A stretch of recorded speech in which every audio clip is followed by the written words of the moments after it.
Hi. குரூப்பில் வந்து நிறைய பேர் இருக்கீங்க. டார்கெட் எப்படிலாம் ஹிட் ஆகிட்டுருக்கு அப்படிங்கிற விஷயத்த நீங்கள் பார்ப்பீங்க. லாஸ்ட் வீக்கில் வந்து எக்ஸப்ட் ஐ திங்க் ஃப்ரைடே தவிர மற்ற எல்லா நாளுமே வந்து டார்கெட் ஹிட் ஆச்சு. அதுவுமே வந்து அக்யூரேட்டாக அந்த ஜோனுக்கு போயிட்டு எப்படி ரிவர்சல் ஆகுது அப்படிங்கிறத நீங்கள் கண்டினியூவாக டெலிகிராம் குரூப்பில் பார்த்துட்ருக்கீங்க. இதை பார்க்குறதில்ல சில பேர் வந்து எனக்கு பர்சனலாக டிஎம் பண்ணி கேட்குறீங்க.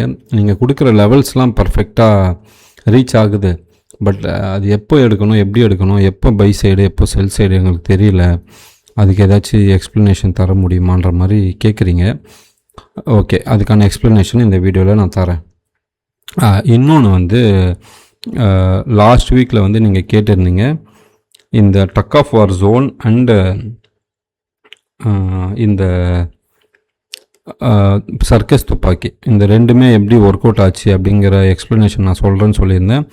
அந்த வீடியோ வேணும்னு சொல்லி நீங்கள் எல்லாருமே கேட்டீங்க. அந்த வீடியோ வாங்குறதுல இருந்த முனைப்பு வந்து வீடியோ உங்களுக்கு ரிசீவ் ஆன பிறகு அந்த முனைப்போ அந்த ஆர்வமோ இல்லாமல் இருந்ததாக நான் ஃபீல் பண்ணுறேன். ஏன்னா அதுக்கப்புறம் யாருமே ரெஸ்பாண்ட் பண்ணலை.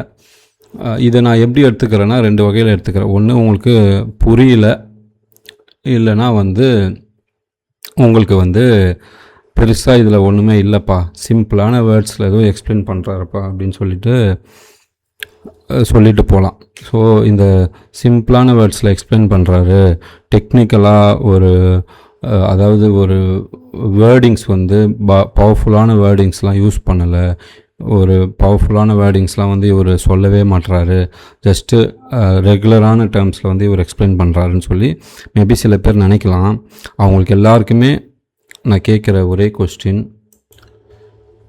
இத்தனை வருஷமாக இந்த இதில் வந்து இந்த ஃபீல்டில் நீங்கள் இருக்கீங்க, யாரோ வந்து டிஃப்ரெண்ட் ஸ்டடி சொல்லி கொடுத்துருப்பாங்க.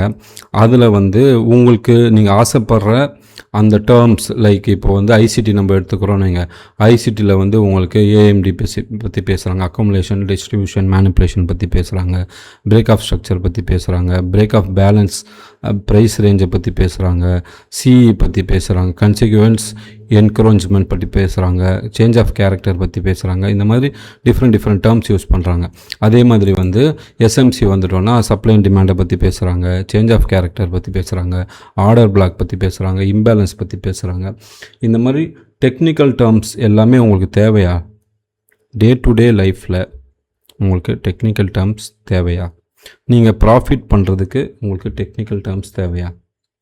உங்களுக்கு ப்ராஃபிட் பண்ணுறதுக்கு அண்டர்ஸ்டாண்டிங் வேணுமா, இல்லை வந்து டெக்னிக்கல் டேர்ம்ஸ் தெரிஞ்சுக்கிட்டு நீங்கள் வந்து ஒரு லெக்சராக மாற போகிறீங்களா அப்படிங்க